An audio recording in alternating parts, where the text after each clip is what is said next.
friends, welcome to Siva's History and TRB. இன்னைக்கு நடந்த group 2 எக்ஸாமில் கேட்கப்பட்ட ஹிஸ்ட்ரி கொஷின்ஸ் மட்டும் நம்ம இன்றைக்கி பார்க்கலாம்.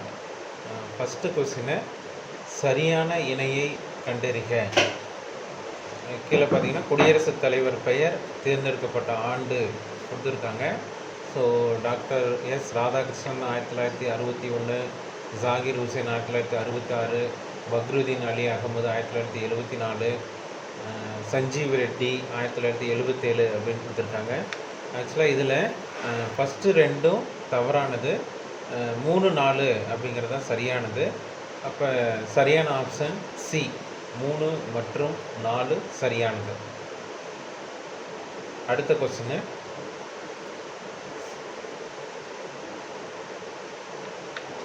ஜவஹர்லால் நேருவின் நூல்களை அவை வெளியிடப்பட்ட ஆண்டின் அடிப்படையில் காலவரிசைப்படுத்துக அப்படின்னு கொஸ்டின் கேட்டிருக்காங்க. இதில் ஜவஹர்லால் நேரு எழுதிய நூல்கள் ஒரு 4 நூல்கள் கொடுத்துருக்காங்க. இது நம்ம இப்போ என்ன பண்ணிடலாம்னா காலவரிசைப்படுத்திடலாம். இதுக்கு சரியான ஆப்ஷன் அப்படிங்கிறத பார்த்துடலாம். 2, 1, 3, 4 அப்படின்றது சரியான விடை. இப்போ ஃபஸ்ட்டு எழுதின நூல் அப்படின்னு பார்த்தீங்கன்னா உலக வரலாறு ஓர் பார்வை, அடுத்தது ஓர் சுயசரிதை, சுதந்திரம் நோக்கி அப்படிங்கிறது 2வதும், 3வதாக இந்தியாவின் கண்டுபிடிப்பு அப்படின்றது 3வது நூல், 4வதாக எழுதப்பட்ட நூல் சுதந்திரத்திற்கு முன் கடைசியாக எழுதப்பட்டது. அப்போ சரியான ஆப்ஷன் பி. அடுத்த கேள்வி,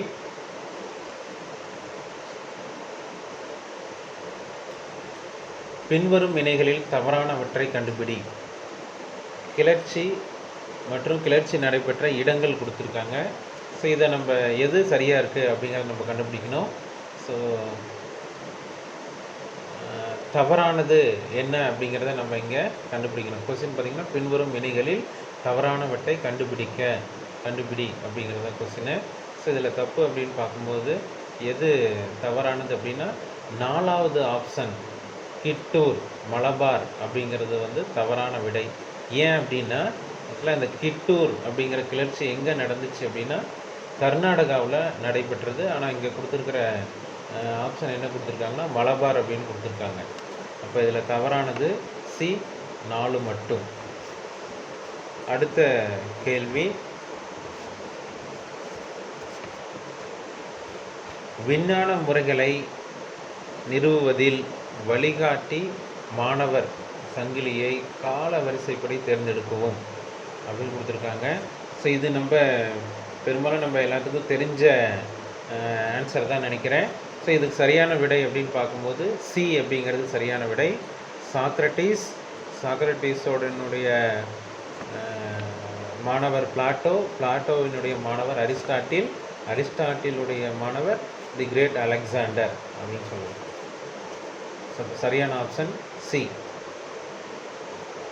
அடுத்த கேள்வி,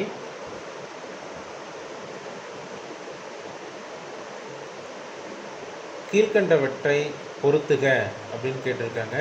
ஆக்சுவலாக இது எங்கேருந்து கேட்டிருக்காங்க அப்படின்னா சமூக சீர்திருத்த இயக்கங்கள் அப்படின்ற பகுதியில் கேட்டிருக்காங்க. ஃபஸ்ட்டு பார்த்திங்கன்னா பிராமணர் இல்லாத ஒரு இயக்கம் ஜோதிராவ் பூலே, சுயமரியாதை இயக்கம் ஈவே ராமசாமி, சுத்தி இயக்கம் தயானந்த சரஸ்வதி, சத்யசோதக் சமாஜம் ஸ்ரீ சாகு மகராஜ் அப்படின்னு கொடுத்துருக்காங்க. ஸோ இதில் பார்த்திங்கன்னா நமக்கு எளிமையாக தெரிஞ்சது அப்படின்னு பார்க்கும்போது பிஎஸ்சியும் நமக்கு ஏற்கனவே தெரியும். ஆக்சுவலாக இது பார்த்திங்கன்னா 2வது இருக்கிறது அப்படியே சரியாக தான் இருக்குது. சுயமரியாதை இயக்கம் அப்படிங்கிறது ஈவே ராமசாமி, சுத்தி இயக்கம் அப்படிங்கிறது தயானந்த சரஸ்வதி. அப்போது நமக்கு சரியான ஆப்ஷன் அப்படிங்கிறது எதுவாக இருக்கும் அப்படின்னா டி அப்படிங்கிறது தான் சரியான ஆப்ஷன். 1, 2, 3, 4 ஸோ நேராகவே பொருந்தி உள்ளது. அடுத்த கொஸ்டின்,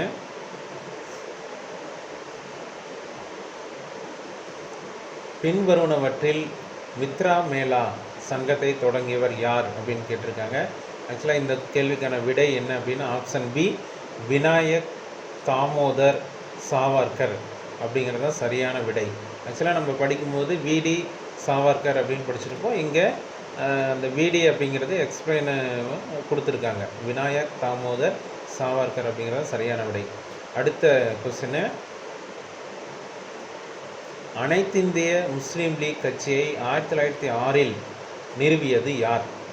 நம்ம இது ஐஎன்எம்மில் இந்த கொஸ்டினை பார்த்துருக்கோம். அனைத்திந்திய முஸ்லீம் லீக் கட்சி தோற்றுவிக்கப்பட்ட ஆண்டு அப்படின்னா 1906. ஸோ இங்கே அந்த கட்சியை தோற்றுவித்தது, நிறுவியது யார் அப்படின்னு கேட்டிருக்காங்க. ஸோ இதுக்கு சரியான ஆன்சர் அப்படின்னா ஆப்ஷன் பி அப்படிங்கிறது சரியான விடை. ख्वाजा சலிமுல்லா என்பவர் தான் முஸ்லீம் லீக் கட்சியை நிறுவியவர். அடுத்த கேள்வி,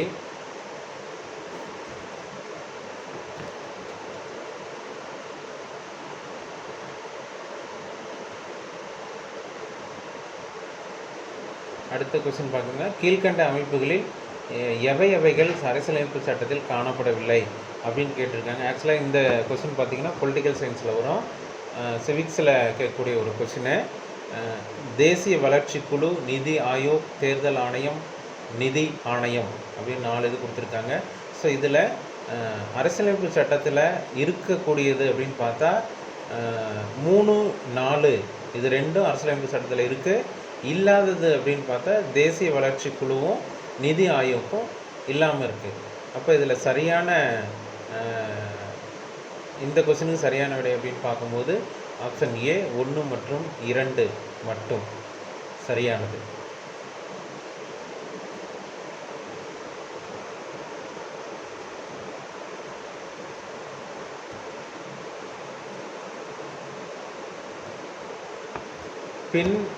பின் வருபவர்களுள் முகலாயர்களின் காலத்தில் நடந்த வரலாற்று நிகழ்வுகளை எழுதிய ஒரே பெண் வரலாற்று ஆசிரியர் யார் அப்படின்ற கேள்வி. ஆக்சுவலாக இது முகலாய பேரரசுலேருந்து கேட்கப்பட்ட கேள்வி. ஸோ இந்த இதில் சரியான ஆன்சர் அப்படின்னு பார்க்கும்போது குல்பதன் பேகம் அப்படிங்கிறது தான் சரியான விடை.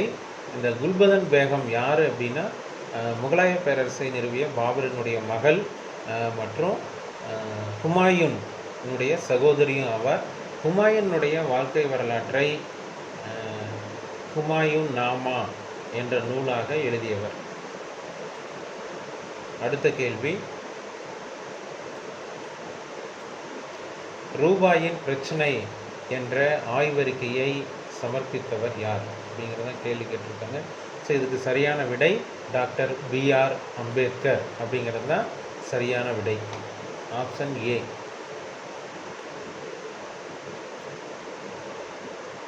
ஸோ அடுத்த கேள்வி, நியூ லாம்ஸ் ஃபார் ஓல்டு என்னும் தலைப்பில் கட்டுரை தொடரினை எழுதியவர் யார் அப்படின்னு கேட்டிருக்காங்க. ஸோ இதுக்கு சரியான ஆன்சர் என்னன்னு பார்த்தீங்கன்னா ஆப்ஷன் டி சரியான ஆப்ஷன், விடையும் கூட அரவிந்தோ கோஷ் அப்படிங்கிறது தான் இந்த கேள்விக்கான சரியான விடை. ஸோ அடுத்த கேள்வி, இந்த கேள்வி பார்த்தீங்கன்னா நகரங்களை அழிப்பவர் என்று எந்த வேத கடவுள் அறியப்படுகிறார் அப்படின்னு கேட்டிருக்காங்க.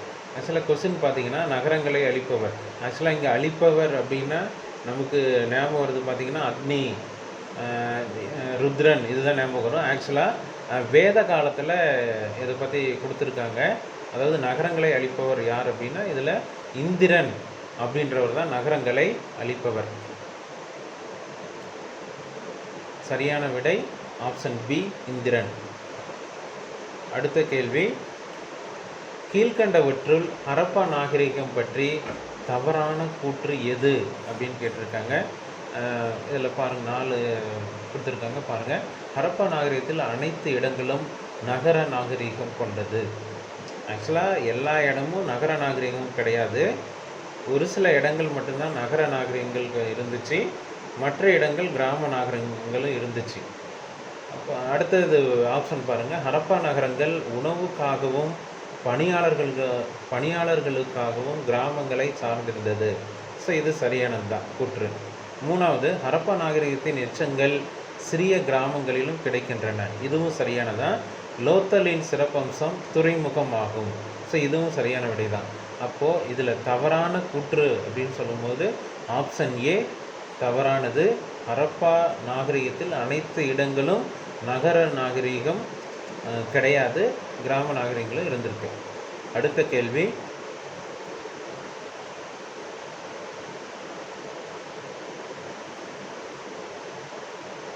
கூற்று காரணம் கேட்டிருக்காங்க. சுவாமி விவேகானந்தர் தனது குருவின் போதனைகளை பரப்ப ராமகிருஷ்ணா மிஷனை நிறுவினார்.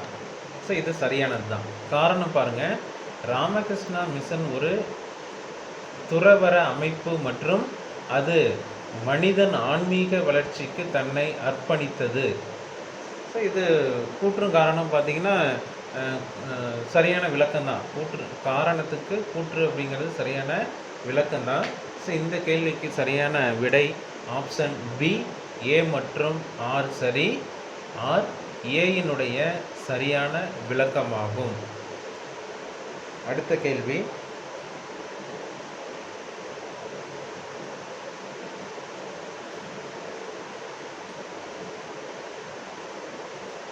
பின் வருவனவற்றை பொறுத்துக அப்படின்னு கேட்டிருக்காங்க. ஆக்சுவலாக இந்த கொஸ்டினை பாருங்கள், என்ன கொஸ்டின் அப்படின்னா ஒவ்வொரு நாட்டினுடைய தேசிய விலங்கு என்ன அப்படின்றது கேட்டிருக்காங்க.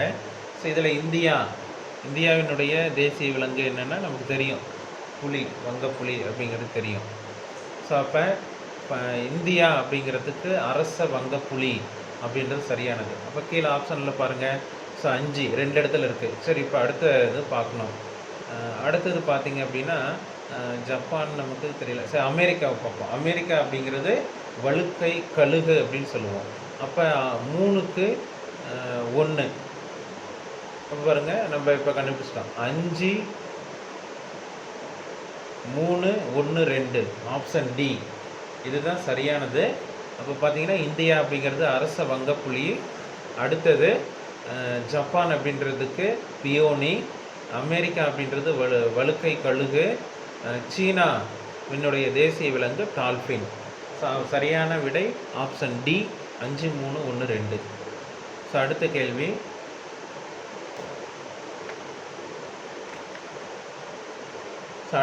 பார்த்தீங்கன்னா 2ஆம் சந்திரகுப்தருக்கு முந்தைய குப்த மன்னர்கள் டேஸ் நாணயங்களை மட்டுமே வெளியிட்டனர். ஆக்சுவலாக இதில் பார்த்தீங்க அப்படின்னா 1ஆம் சந்திரகுப்தர், சமுத்திரகுப்தர், அதுக்கடுத்து 2ஆம் சந்திரகுப்தர். ஆக்சுவலாக இதில் பார்த்தீங்க அப்படின்னா 2ஆம் சந்திரகுப்தர் வந்து வெள்ளி நாணயங்களை வெளியிட்டிருக்காரு. ஆனால் 2ஆம் சந்திரகுப்தருக்கு முன்னாடி எந்த நாணயங்களை வெளியிட்டாங்க அப்படின்னு தான் நம்ம பார்க்குறோம், நம்ம படிச்சிருக்கோம். ஸோ நம்ம வந்து தங்க நாணயங்கள் தான் வெளியிட்டிருக்காங்க.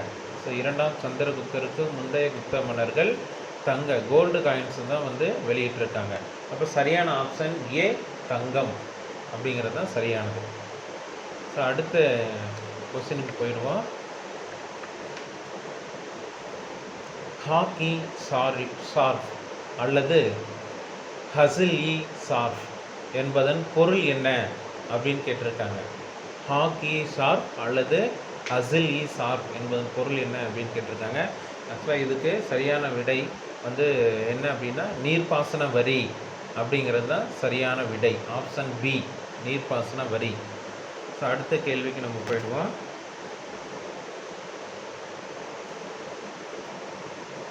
ஸோ அடுத்த கேள்வி பார்த்தீங்க அப்படின்னா நெய்வேலி லிக்னைட் கார்ப்பரேஷன் நிறுவனம் இந்திய அரசால் எப்போது நிறுவப்பட்டது அப்படின்னு கேட்டிருக்காங்க.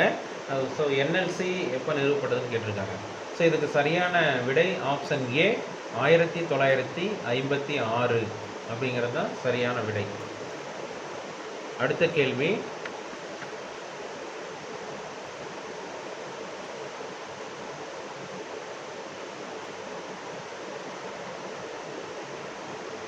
பின்வரும் பல்கலைக்கழகங்களை அவை நிறுவப்பட்ட ஆண்டின் கால வரிசைப்படி ஒருங்கமைக்கவும் அப்படின்னு கேட்டிருக்காங்க. ஸோ இதுக்கு சரியான விடை அப்படிங்கிறத இப்போ பார்த்துடலாம். ஆப்ஷன் பி அப்படிங்கிறது சரியான விடை. Option B 2 1 4 3. இப்போ முதலாவதாக துவங்கப்பட்ட பல்கலைக்கழகம் அப்படின்னு பார்க்கும்போது இதில் பாரதிதாசன் பல்கலைக்கழகம் ஃபஸ்ட்டு, 2வது மனோன்மணியம் சுந்தரனார் பல்கலைக்கழகம் 2வது, 3வது பெரியார் பல்கலைக்கழகம், 4வதாக தான் திருவள்ளுவர் பல்கலைக்கழகம். ஸோ அப்போ சரியான விடை ஆப்ஷன் பி 2 1 4 3. ஸோ அடுத்த கேள்வி, கீழ்கண்டவற்றுள் எந்த ஹரப்பா நாகரிக தலங்கள் தற்போது இந்தியாவில் இல்லை அப்படின்னு கேட்டிருக்காங்க. ஆக்சுவலாக நம்ம சிந்து சமவெளி நாகரிகம் நடத்தும் போதே நம்ம இதை பார்த்துருக்கோம். ஸோ இதில் எந்த இடங்கள் வந்து தற்போது இந்தியாவில் இல்லை அப்படின்னா ஆப்ஷன் ஏ மொகஞ்சாதாரோ மற்றும் ஹரப்பா. ஸோ இந்த 2 பகுதியும் இன்றைக்கி வந்து பாகிஸ்தானில் இருக்குது. அப்போ தற்போது இந்தியாவில் இல்லாத பகுதிகள் வந்து இது 2 தான். ஆப்ஷன் ஏ மொகஞ்சாதாரோ மற்றும் ஹரப்பா.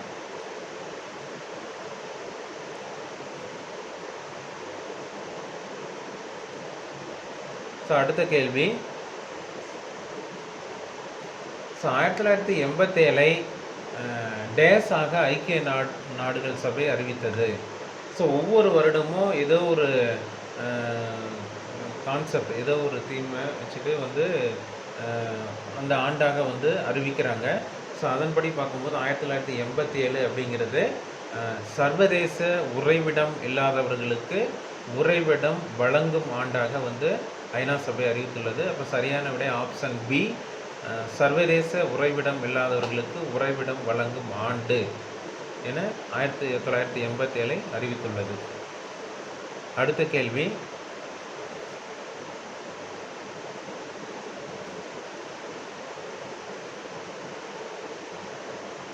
கீழ்காணும் கூற்றுகளுக்குரிய இந்தியாவின் ஒரு பழங்குடி இனம் எது அப்படின்னு கேட்டிருக்காங்க. ஆக்சுவலாக இந்த கொஸ்டின் வந்து கொஞ்சம் டஃப்பான கொஸ்டின், கஷ்டமான கொஸ்டின் கூட. ஏன் அப்படின்னா இது ஆக்சுவலாக நம்ம படிச்சிருக்க மாட்டோம். ஃபஸ்ட்டு பார்த்திங்கன்னா மகாபாரத இதிகாச கதாபாத்திரம் ஏகலைவனுடன் தொடர்புடையவர்கள் அப்படின்னு கொடுத்துருக்காங்க. 2வது ஆரவல்லி விந்திய மற்றும் சாத்புர மலை தொடர்புகளில் வாழ்பவர்கள் அப்படின்னு கொடுத்துருக்காங்க. சிறிய குன்றுகளில் குடிசை அமைத்தல் முறையில் வாழ்ந்திருக்காங்க. 4வது மக்காச்சோளமே பிரதான உணவாக இருந்திருக்கு. ஆக்சுவலாக இது நம்ம பார்க்கும்போது இந்த ஆரவல்லி விந்திய மற்றும் சாத்புர மலைத்தொடர்கள் அப்படின்னு பார்க்கும்போது இதில் ஆப்ஷன் என்ன வருது அப்படின்னா கோண்டுகள் அப்படின்ற ஆப்ஷனும் வருது. ஆப்ஷன் ஏ கோண்டுகள் அப்படின்னும் வருது. அடுத்தது பார்த்திங்கன்னா மக்காச்சோள உணவை பிரதான உணவாக கொண்டிருந்தவங்க யார் அப்படின்னா பில்ஸ். ஸோ இவங்களும் அந்த மத்திய பிரதேச பகுதிகளில் வாழ்ந்தவங்களாக இருக்காங்க. ஆக்சுவலாக இதுக்கான ஆன்சர் வந்து நம்ம கவர்மெண்ட் கீயை தான் வந்து நம்ம எதிர்பார்க்கணும். என்னவா இருக்கலாம் அப்படின்னா ஏ இருக்கலாம், இல்லை அப்படின்னா சி ஆப்ஷன் பில்ஸ் அப்படின்றவங்களும் இருக்கலாம் அப்படின்னு எதிர்பார்க்கலாம். கரெக்டான ஆன்சர் வந்து நம்ம கவர்மெண்ட் கீயை தான் நம்ம வந்து பார்க்கணும். ஓகே. ஸோ அடுத்த கொஸ்டின்.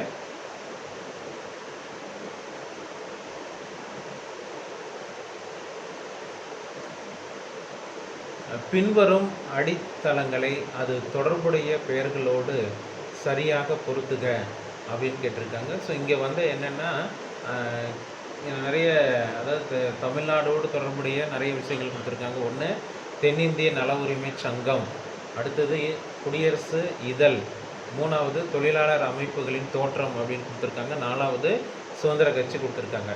ஸோ இதில் தென்னிந்திய நல உரிமை சங்கம், ஸோ இதோட தொடர்புடையவர் யார் அப்படின்னு பார்த்தா சி நடேசன் அப்படின்றவர் இதோட ஃபஸ்ட்டு இதோட தொடர்புடையவர். 2வது குடியரசு இதழ் அப்படின்னா தந்தை பெரியார் வந்து குடியரசு இதழோட தொடர்புடையவர். 3வது தொழிலாளர் அமைப்புகளின் தோற்றம் அப்படின்னு பார்க்கும்போது சிங்காரவேலர் அப்படின்றவர் தொடர்புடையவர். 4வது சுதந்திர கட்சி அப்படிங்கிறது சி ராஜகோபாலாச்சாரி. ஸோ அப்போ இதுக்கு சரியான விடை அப்படின்னு பார்க்கும்போது என்ன விடை அப்படின்னா ஆப்ஷன் சி 4, 3, 1, 2. ஸோ இதுதான் வந்து சரியான விடை, 4, 3, 1, 2 ஆப்ஷன் சி. ஸோ அடுத்த கேள்வி.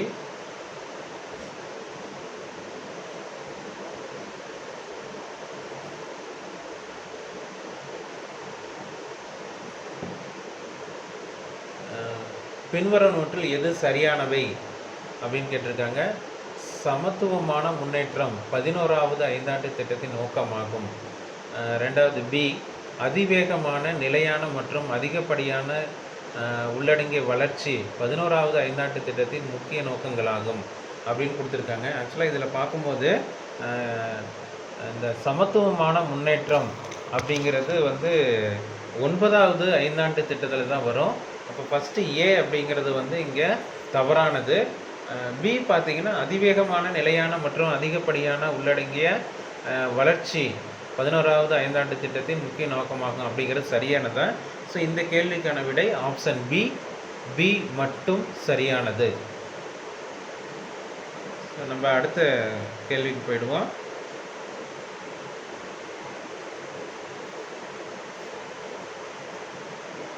ஸோ அடுத்த கொஸ்டின் பார்த்தீங்க அப்படின்னா, அகில இந்திய முஸ்லீம் லீக் பாகிஸ்தான் தீர்மானத்தை லாகூர் மாநாட்டில் எப்பொழுது நிறைவேற்றியது?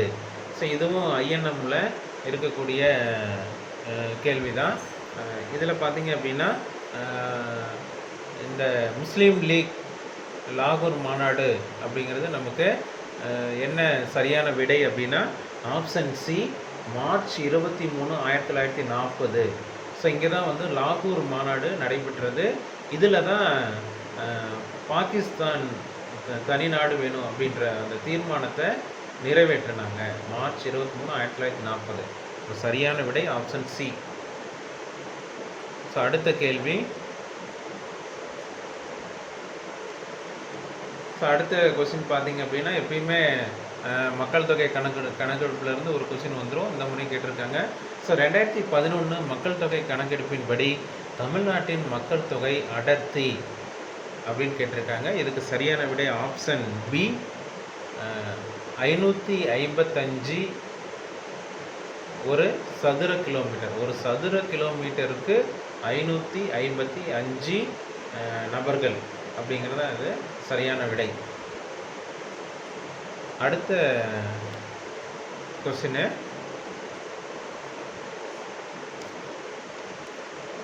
இது பாருங்க, பெரியாரை பற்றி கேட்டிருக்காங்க. ஸோ ஈவேரா பற்றி கால வரிசைப்படி பின்வரும் நிகழ்வுகளை ஒழுங்கமைக்கவும் அப்படின்னு கேட்டிருக்காங்க. ஸோ இதில் பாருங்கள், அவரோட தொடர்புடைய விஷயங்கள் தான். அவர் நீதி கட்சியின் தலைவரானார், அவர் காங்கிரஸில் சேர்ந்தார், அவர் தமிழ்நாடு காங்கிரஸ் கமிட்டியின் தலைவரானார். 4வது பாருங்கள், வைக்கம் சத்தியாகிரகம் துவங்கினார் அப்படின்னு சொல்லியிருக்கோம். ஸோ ஆக்சுவலாக இதை நம்ம இது கேள்விக்கான சரியான விடை அப்படின்னா ஆப்ஷன் சி, 2, 3, 4, 1 அப்படின்றது தான் சரியான விடை. ஸோ இதில் பாருங்கள், ஃபஸ்ட்டு 2 அப்படின்னு சொல்லும் போது முதல்ல காங்கிரஸில் சேர்றாரு. எந்த வருஷம்? 1919. 1919 காங்கிரஸில் சேர்ந்தார். அடுத்தது 2வது பார்த்தீங்க அப்படின்னா, அவர் தமிழ்நாடு காங்கிரஸ் கமிட்டியின் தலைவரானார் 1922, 23 காலகட்டத்தில், 1922. அடுத்தது 4வது பாருங்கள், வைக்கம் சத்தியாகிரக போராட்டத்தை துவங்கினார். ஸோ இது வந்து கேரளாவில் வைக்கம் அப்படின்ற இடத்துல துவங்குறாரு. 1924 இந்த போராட்டத்தை தொடங்குறாரு. ஸோ கடைசியாக தான் 1938 தான் நீதி கட்சியின் தலைவரானார். அப்போ இது இந்த கேள்விக்கான சரியான விடை ஆப்ஷன் சி, 2, 3, 4, 1 அப்படிங்கிறது தான் சரியான விடை. ஸோ அடுத்த கேள்வி என்னன்னு பார்க்கலாம்.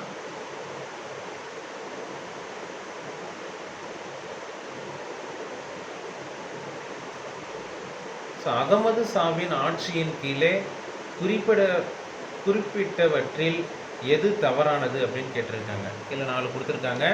தலைநகரை குல்பர்காவிலிருந்து பீடாருக்கு மாற்றினார் அப்படின்னு கொடுத்துருக்காங்க. அவர் காலத்தில் டக்சின் குழுவிற்கும் வெளிநாட்டு குழுவுக்கும் இடையிலான மோதல் பற்றி பேசப்பட்டு வந்தது. 3வது பார்த்திங்கன்னா 1424, 25ஆம் ஆண்டில் வாரங்கல் என்ற இடத்தை வந்து கைப்பற்றப்பட்டது. 4வது பார்த்திங்கன்னா குஜராத் அரசை தன் பேரரசுடன் இணைத்து கொண்டார் அப்படின்ட்டு. ஆக்சுவலாக இந்த கொஸ்டின் வந்து ஏற்கனவே கேட்கப்பட்ட கேள்வி தான். குஜராத் இதுக்கு சரியான விடை அப்படின்னு பார்க்கும்போது பழைய கேள்விகளில் குஜராத் அரசை தன் பேரரசுடன் இணைத்து கொண்டார் அப்படிங்கிறது தவறானது. ஆக்சுவலாக இதில் பார்த்தீங்க அப்படின்னா தலைநகரை குல்பர்காவிலிருந்து பீடாருக்கு மாற்றினார் அப்படின்னு கொடுத்துருக்காங்க. 1425 கொடுத்துருக்காங்க. ஆக்சுவலாக 1429 தான் அவர் தலைநகரத்தை வந்து மாற்றுவார். ஸோ அப்போ பார்த்தீங்கன்னா ஆப்ஷன் ஏவும் தப்பாக இருக்குது, ஆப்ஷன் டி அப்படிங்கிறதும் தப்பாக இருக்குது. ஸோ இதுக்கான சரியான விடையை வந்து நம்ம கவர்மெண்ட் கீ தான் நம்ம வந்து பார்க்கணும். ஸோ அப்போ வந்து ஏ, டி இது ரெண்டும் வந்து தவறாக தான் இருக்குது. சரியான விடை என்ன அப்படிங்கிறத நம்ம கவர்மெண்ட் கீழே பார்த்துக்கலாம். ஸோ அடுத்த கேள்வி,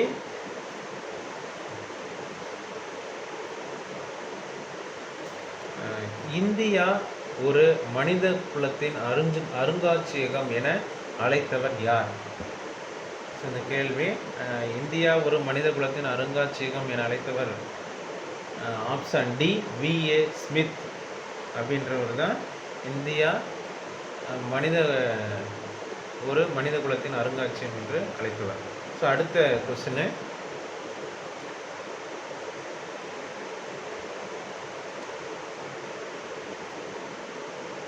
பின்வரும் வகைக்கு இடையே சரியான பொருத்தங்களை தேர்வு செய்யவும் அப்படின்னு கேட்டிருக்காங்க.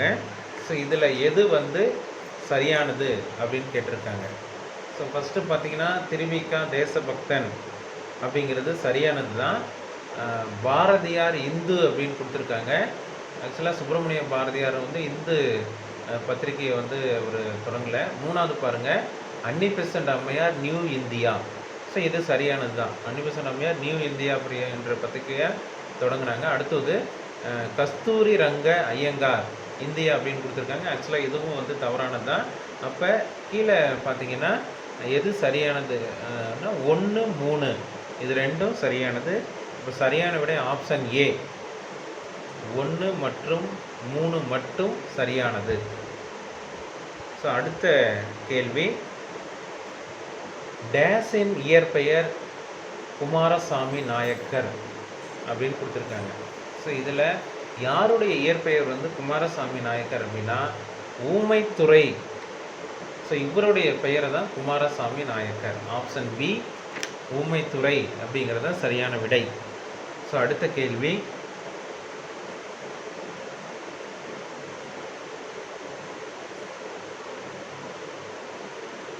அடுத்த கேள்வி பார்த்தீங்கன்னா இது நம்ம எதிர்பார்க்கப்பட்ட கேள்வி தான், கொஞ்சம் எளிமையான கேள்வியும் கூட. தமிழ்நாடு தினம் ஒவ்வொரு வருடமும் இந்த தினத்தில் கொண்டாடப்படுகிறது. ஸோ இந்த சென்னை இல்லை மெட்ராஸ் அப்படின்றதுக்கு பேரை தமிழ்நாடு அப்படின்னு மாற்றினாங்க. அறிஞர் அண்ணா தான் இதை மாற்றினார். ஸோ எப்போ அப்படின்னா ஜூலை 18 தான் மாற்றினார்.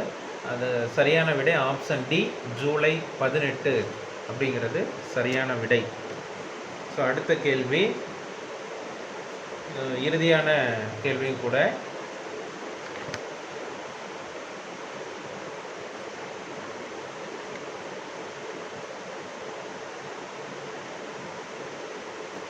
அடுத்த கேள்வி பாருங்க, தோற்றுவித்தவர்களுடன் தொடர்புடைய செய்தித்தாளை சரியாக பொருந்தவும் அப்படின்னு கேட்டிருக்காங்க. இந்த பக்கம் யார் அந்த செய்தித்தாளை தொடங்கினாங்களோ அவங்களோட பேர், இந்த பக்கம் அந்த செய்தித்தாளோட பேர் கொடுத்துருக்காங்க. ஃபஸ்ட்டு பார்த்தீங்கன்னா ரிச்சர்டு ஜான்சன், ரெண்டாவது ஜிபி பிள்ளை, மூணாவது சார்லஸ் லாசன் மற்றும் ஹென்ரி கார்னிஸ், நாலாவது ஜி சுப்பிரமணிய ஐயர். ஸோ இது நமக்கு பார்த்தோன்னே நமக்கு தெரியுறது என்ன அப்படின்னா ஜி சுப்பிரமணிய ஐயர் தி ஹிந்து அப்படின்னு நமக்கு தெரியும். ஏன்னா இன்றைக்கும் அந்த பத்திரிகைகள் வெளியே வந்துட்டு தான் இருக்குது. அப்போ நாலாவதாக இருக்கிறது சரியாக தான் இருக்குது. இப்போ 4க்கு 4, ஆனால் இங்கே பார்த்தீங்கன்னா 3 இதில் 4 இருக்குது. ஸோ அடுத்தது என்ன அப்படின்னு நம்ம பார்க்கணும். ஸோ இதுக்கு நான் சரியான விடை அப்படிங்கிறது என்னன்னு சொல்லிடுறேன். ஸோ ஆப்ஷன் ஏ தான் சரியான விடை, 1, 3, 2, 4. அப்போ ஃபஸ்ட்டு தான் சரியான விடை, மதராஸ் குரியர். சரி, ரெண்டாவது பார்த்தீங்க அப்படின்னா ஜிபி பிள்ளை தொடங்கினது என்ன அப்படின்னா மதராஸ் ஸ்டாண்டர்ட் அப்படின்ற பத்திரிகை தொடங்குறாரு. மதராஸ் ஸ்டாண்டர்ட் அப்படின்ற பத்திரிகை. அடுத்து சார்லஸ் லாசன் மற்றும் ஹென்ரி கார்னிஸ் என்ன பத்திரிகை தொடங்குறாங்க அப்படின்னா மதராஸ் மெயில் அப்படின்ற பத்திரிகையை தொடங்கியிருக்காங்க. ஸோ இதோட நம்ம ஜிகேவில் கேட்கப்பட்ட வரலாறு கொஸ்டின்களில் நம்ம பார்த்துட்டோம். ஸோ இது முதன்மை தேர்வு தான். ஸோ தொடர்ந்து நீங்கள் மெயின் எக்ஸாமுக்கு நல்லபடியாக ப்ரிப்பேர் பண்ணி படித்து ஸோ அதுலேயும் வெற்றி பெற வேண்டும் அப்படின்னு கேட்டுக்கிட்டு ஸோ உங்களிடமிருந்து விடைபெறுகிறேன். தொடர்ந்து நம்மளுடைய வரலாறு சம்மந்தமான டிஎன்பிஎஸ்சி சம்மந்தமான ஒவ்வொரு தலைப்புகளின் கீழேயும் நம்ம இனிமேல் என்ன பண்ண போகிறோம் அப்படின்னா வகுப்புகள் ஆரம்பிக்க போகிறோம். ஸோ வந்து ஸ்டார்டிங்கிலேருந்து ஹிஸ்ட்ரியில் ஸ்டார்டிங்கிலேருந்து நம்ம சிலபஸில் என்ன கொடுத்துருக்காங்களோ இது எல்லாமே தொடர்ந்து வரும். அதே மாதிரி நம்ம சேனலையும் கொஞ்சம் சப்ஸ்கிரைப் பண்ணிக்கோங்க. தொடர்ந்து எங்களுடைய வீடியோவை பாருங்கள். ஸோ வந்து உங்களுக்கு தேவையானதை நாங்கள் வந்து சிறப்பாக கொடுப்போம் அப்படின்னு நம்புகிறோம். நன்றி.